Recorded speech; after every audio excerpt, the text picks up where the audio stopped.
الرحمن الرحیم الحمد للہ رب العالمین وبہ نستعین وصلی اللہ وسلم علی سید الانبیاء والمرسلین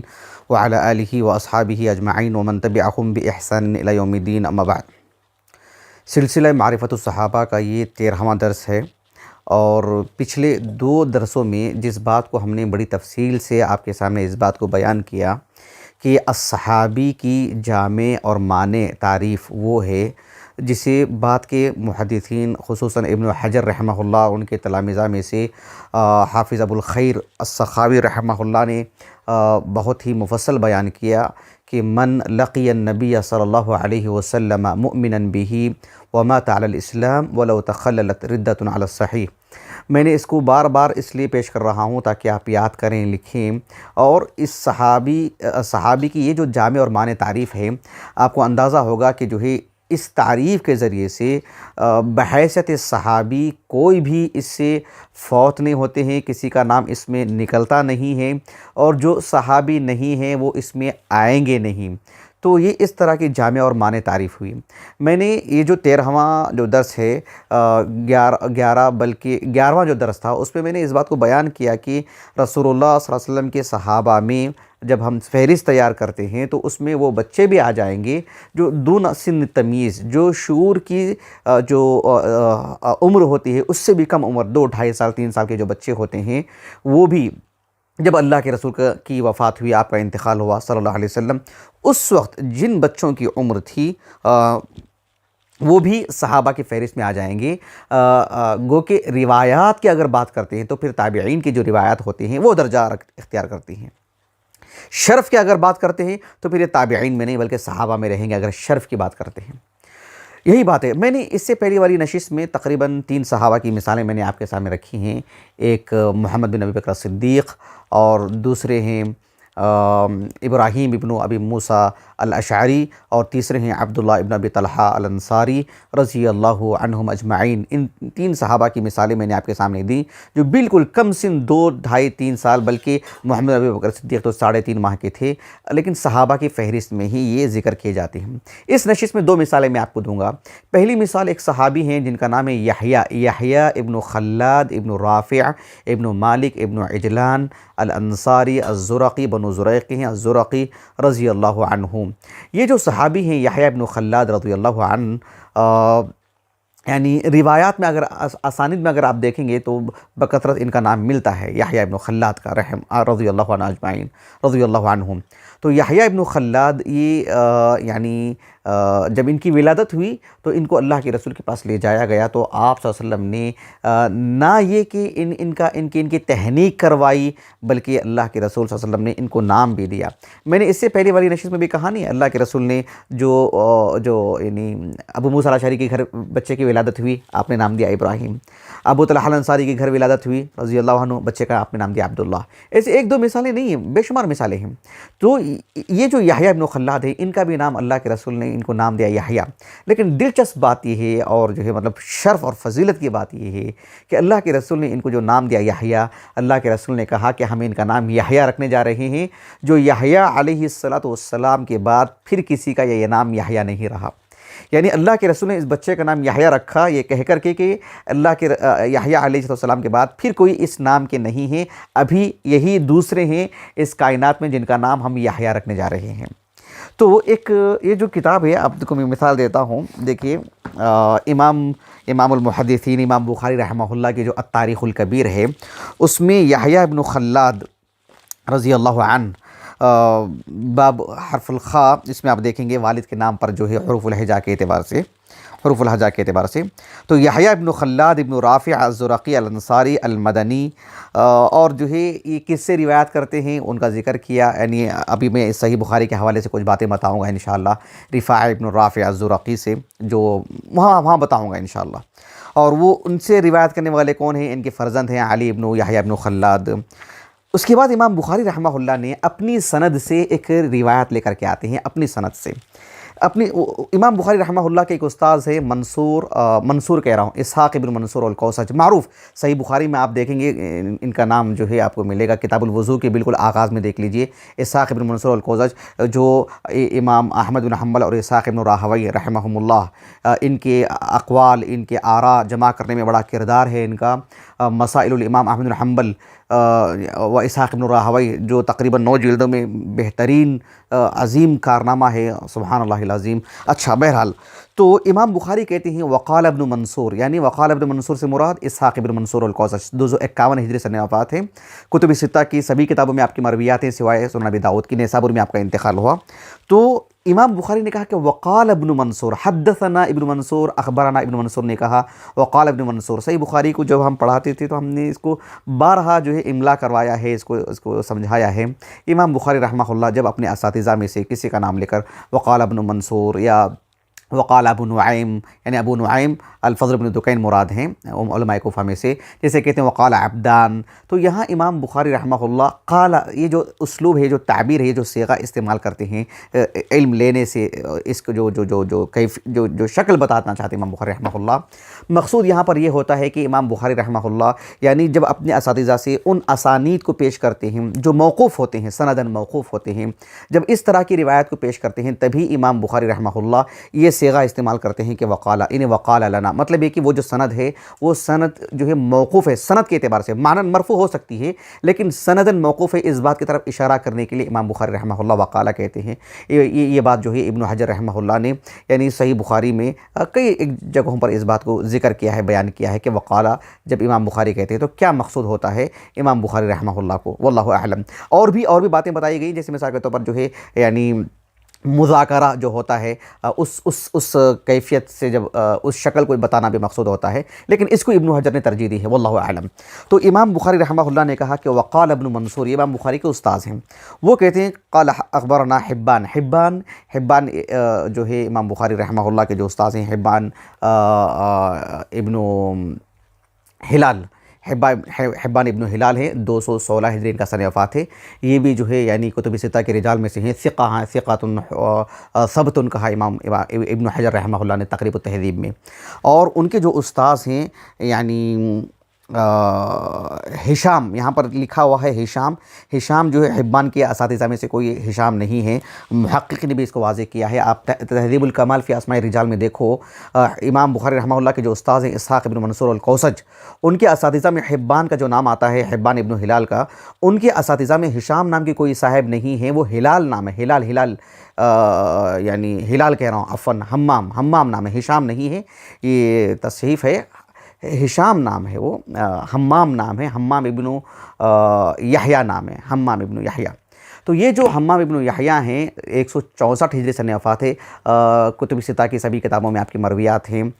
7واں طبقہ ہے ان کا من طبقہ سابعہ، اور ابن حجر رحمہ اللہ نے ثقۃ ثبت کہا ہے ان کو۔ البتہ ان کے جو استاذ ہیں اسحاق ابن عبداللہ، یہ اسحاق ابن عبداللہ، ابھی میں نے اس سے پہلے والے جو درس میں جو نام لیا تھا نا کہ عبداللہ بن ابی طلحہ الانصاری، جب ان کی ولادت ہوئی تو انس بن مالک ان کو لے کر کے گئے تھے نا، انس بن مالک کہتے ہیں غدوت الی رسول اللہ صلی اللہ علیہ وسلم لیحنکہ، میں اللہ کے رسول کے پاس ان کو لے کے گیا تھا تاکہ وہ ان کی تحنیک کروائیں، کتاب الزکوٰۃ کے حوالے سے صحیح بخاری کی۔ تو یہ ان کے فرزند ہیں اسحاق ابن عبداللہ ابن ابی طلحہ، یہ جو ہے یعنی چوتھا طبقہ ہے، یعنی طبقہ رابعہ، اوساط تابعین کے بعد کا طبقہ ہے، 132 ہجری ان کا سنہ وفات ہے، ثقہ راوی ہیں۔ ان کے جو استاذ ہیں یعنی ابن یحییٰ ابن خلاد، کون؟ یعنی علی ابن یحییٰ ابن خلاد، یحییٰ ابن خلاد کے فرزند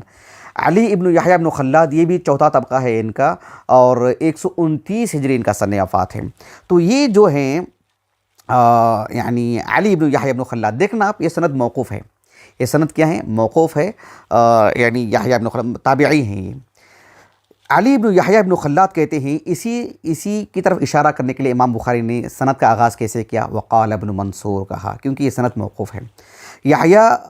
علی ابن یحییٰ ابن خلاد رحمہ اللہ جو چوتھا طبقہ ہے ان کا، اوساط تابعین کے بعد کا طبقہ، یہ کہتے ہیں کہ لما ولد کون؟ یعنی یحییٰ ابن خلاد صحابی، یحییٰ ابن خلاد کی جب ولادت ہوئی تو اتی بہ النبی صلی اللہ علیہ وسلم، ان کو اللہ کے رسول کی خدمت میں پیش کیا گیا، بچے کو لایا گیا جیسے عام طور پر بچوں کو لایا جاتا ہے۔ فحنکہ، اللہ کے رسول نے ان کی ایک تو تحنیک کروائی، اور اللہ کے رسول نے جو بات کہی وہ بڑی عمدہ بات ہے، سبحان اللہ۔ اللہ کے رسول نے کہا لَأُسَمِّيَنَّهُ اسْمًا لَمْ يُسَمَّ بِهِ بَعْدَ يَحْيَىٰ ابن زکریا أَحَدٌ، کہ ہم ان کا نام یحییٰ رکھیں گے جو یحییٰ ابن زکریا علیہ السلام، ان کے بعد پھر آج تک کسی کا نام یحییٰ نہیں تھا، آج ہم ان کا نام یحییٰ رکھیں گے، فَسَمَّاهُ یحییٰ، اللہ کے رسول نے ان کا نام یحییٰ رکھا۔ یہ حدیث امام بخاری رحمہ اللہ کی شرط پر صحیح ہے موقوفاً، کیونکہ علی ابن یحییٰ ابن خلاد یہ جو راوی ہیں جو چوتھے طبقے کے ہیں، ان کی روایت صرف صحیح بخاری میں ہے، صحیح مسلم میں ان کی روایت نہیں ہے، ثقہ راوی ہیں لیکن صحیح مسلم میں ان کی روایت نہیں ہے۔ بہرحال یہ ایک بات رہی۔ تو ایک اور بات میں آپ کو سمجھانا چاہتا ہوں صحیح بخاری کے حوالے سے، یہ تو فتح الباری ہے لیکن صحیح بخاری پوری موجود ہے، اس میں نیچے شرح ہوتی ہے اس کی، ابن حجر کی فتح الباری۔ تو ایک کتاب الاذان، صحیح بخاری کی کتاب الاذان، جس میں نماز کے مکمل احکام و مسائل ہیں، تو رکوع سے سر اٹھانے کے بعد جو ہے جو اللہم ربنا ولک الحمد حمدا کثیرا طیبا مبارکا فیہ،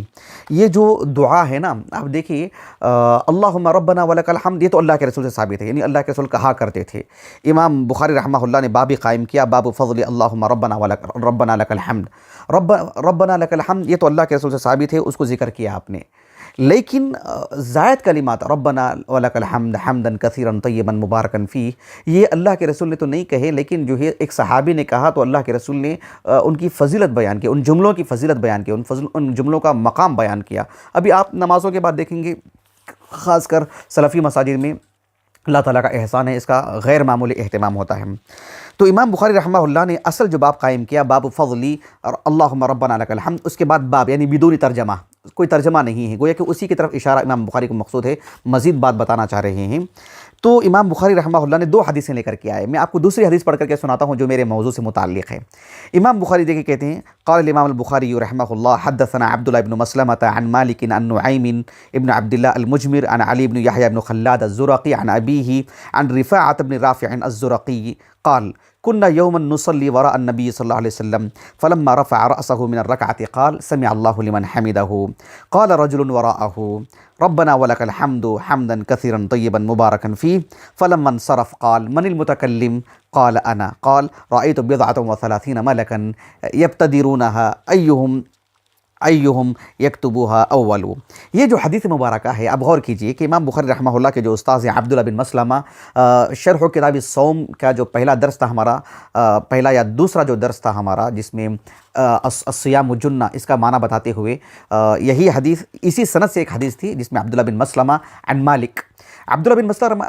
مسلمہ رحمہ اللہ، عبداللہ بن مسلمہ القعنبی 221 ہجری سن وفات ہے۔ اور اگر امام مالک رحمہ اللہ کے تلامذہ کی بات کرتے ہیں، معطا جو امام مالک سے ان کے تلامذہ نے لے کر کے دنیا بھر میں جو پھیلایا، خاص کر اندلس میں،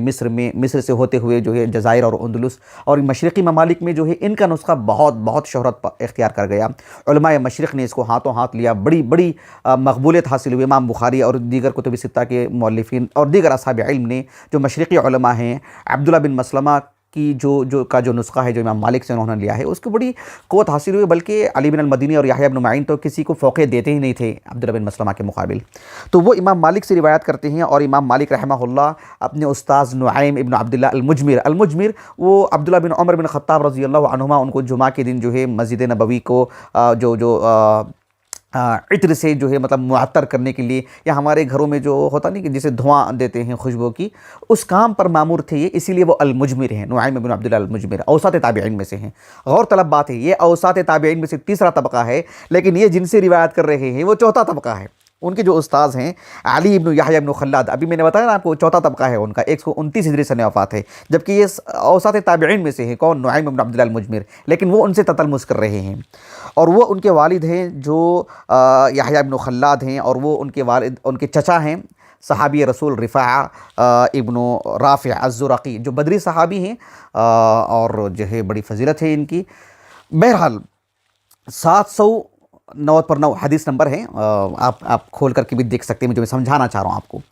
یہ جو حدیث مبارکہ ہے کہ اللہ کے رسول صلی اللہ علیہ وسلم رکوع سے سر اٹھائے تو انہوں نے بآواز بلند کہا ربنا ولک الحمد حمدا کثیرا طیبا مبارکا فی، اللہ کے رسول نے کہا کہ بھئی کس نے کہا یہ؟ کہا کہ میں نے کہا، تو اللہ کے رسول نے کہا کہ جو ہے رأیت بضعۃ و ثلاثین ملکا یبتدرونها ایہم یکتبها اول، میں نے 30 سے زائد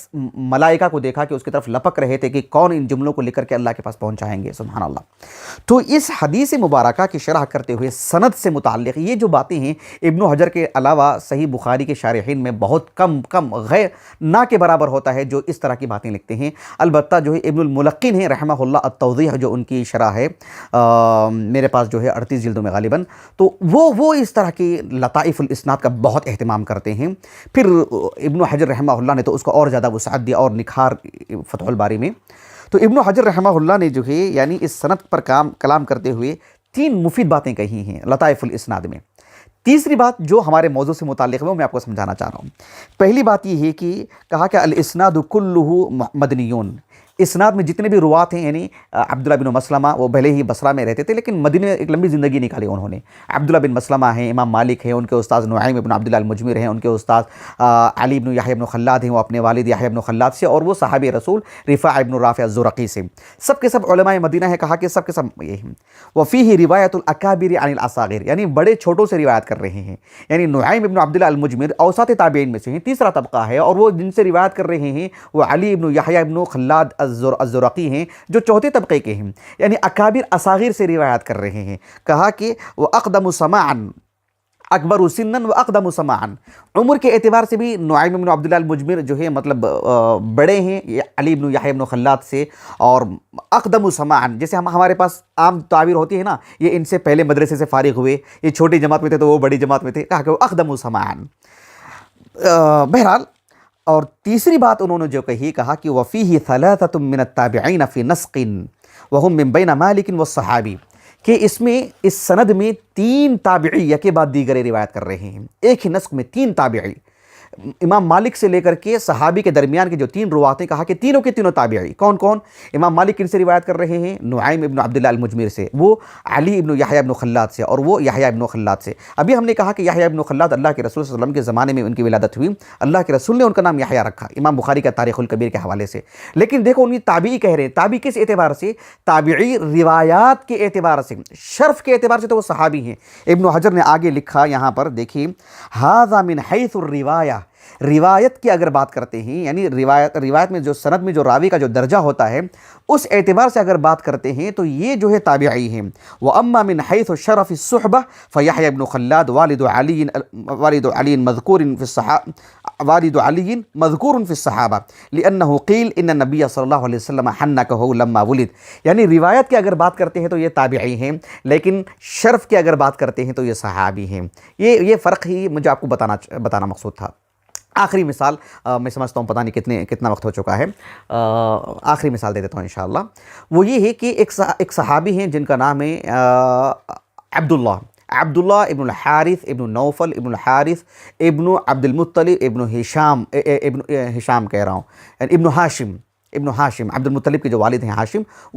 وہ سلسلہ نسب ہے۔ یہ یعنی ان کے جو آپ دیکھتے نا کہ شیعہ میں اہل بیت سے کون مراد ہیں، صرف 5 نام لیتے ہیں، حسن حسین اور جو علی بن ابی طالب کا، فاطمہ کا رضی اللہ عنہ اجمعین، یہ یقیناً اہل بیت میں سے ہیں، لیکن اہل بیت بڑی تعداد میں سے ہیں۔ عباس رضی اللہ عنہ کا پورا خانوادہ بنو عباسیہ سب کے سب کون ہیں؟ اہل بیت میں سے ہیں جو مسلمان ہیں۔ تو یہ جو حارث ہیں یعنی عبد المطلب کے جو فرزند ہیں حارث، ان کے جو فرزند ہیں نوفل، ان کے فرزند کا نام بھی جو حارث ہے، اور ان کا عبداللہ، ان کا خانوادہ آپ دیکھیں گے جو کتب ستہ کے رجال میں ایسی بڑی تعداد ہے، میں نے جمع کیا ان کو الحمدللہ، جو مسلمان ہیں اور اہل بیت میں سے ہیں، تو کوئی جانتا ہی نہیں کہ وہ اہل بیت میں سے بھی ہیں، تو یہ ایک بڑا المیہ ہے۔ بہرحال تو یہ جو صاحب ہیں عبداللہ ابن الحارث ابن نوفل ابن الحارث ابن عبد المطلب ابن ہاشم، یہ یعنی 70 ہجری، ان کا جو میں نے نام لیا تھا نا، کیا نام ابھی جو یہ نام لیا تھا میں نے، یحییٰ ابن خلاد کا، یحییٰ ابن خلاد رضی اللہ عنہ، ان کا سن وفات جو ہے یعنی 70 پر 9 ہجری سن وفات ہے، 70 پر 9 ہجری، اور کبار تابعین میں سے ان کو شمار کرتے ہیں روات کے درجے کے اعتبار سے۔ اور کتب ستہ کی سبھی کتابوں میں ان کی مرویات ہیں سوائے امام مسلم رحمہ اللہ کی الصحیح کے۔ البتہ یہ جو ہیں عبداللہ ابن حارث ابن نوفل کا جو میں نے ابھی ذکر کیا ہے، ان کا انتقال بھی تقریباً 74 ہجری کو سن وفات ہے۔ کتب ستہ کی سبھی کتابوں میں آپ کی مرویات ہیں، روا لہ الجماعہ، جیسے کہ ابن حجر نے کہا رحمہ اللہ۔ ان کی جب ولادت ہوئی تو اللہ کے رسول صلی اللہ علیہ وسلم نے ان کی تہنیک کروائی، اور ایک ابو الحجاج المزی رحمہ اللہ نے تہذیب الکمال میں الطبقات الکبریٰ جو ابن سعد رحمہ اللہ کے میں لانا بھول گیا میں، وہ روم میں رکھی ہوئی ہے،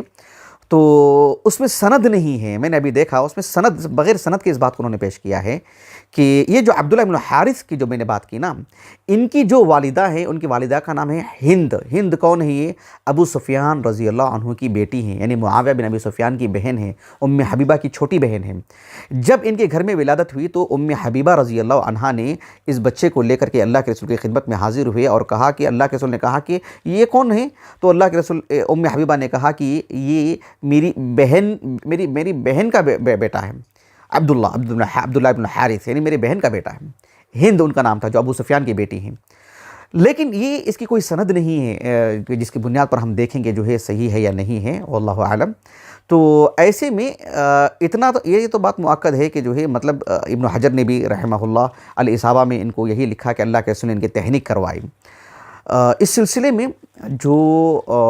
باتیں تھیں جن کی اللہ کے رسول صلی اللہ علیہ وسلم نے تہنیک کروائی، جو اللہ کے رسول زمانے میں ولادت ہوئی ان کی، آپ تھوڑا سا فرق کیجئے کہ ابن حجر رحمہ اللہ نے الاصابہ میں ہر حرف سے متعلق جو صحابہ کے نام لکھے ہیں، 4 قسمیں ہیں، اس میں سے 2 صحابہ سے متعلق ہیں، 2 غیر صحابہ سے متعلق ہیں۔ جو 2 صحابہ سے متعلق ہوتے ہیں، یعنی